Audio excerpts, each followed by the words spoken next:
ሰላም ውድ ቤተሰቦች እንዴት ናችሁ? ዛሬ ይሄን ፕሮግራም ውዝዋዜ ላስተምራችሁ ነው የመጣሁት።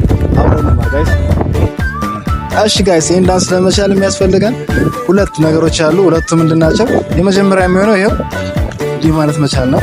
ይሄው አንድ ረግጠን ወደ ኋላ መስለን ማለት ወደ ጎንኛ ላሳያችሁ። ይሄው ረግጠን ወደ ኋላ። ሲቀጥል ሁለተኛ የሚሆነው ረግጠን ወደ ኋላ ካልን ኋላ የእግራችን ላይ ነው። ከዛን ይሄው እናሳርፍና እንዘላለን። ከዛን ይሄው ሳርፈን እንዘላለን ማለት ነው። ሁለተኛ የሚሆነው ይሄ ነው። አንድ ላይ ሁለቱንም ስንል እንዴት ነው? ይሄው አንድ ሁለት። እስኪ አንድ አጠቃላይ ስንሰራው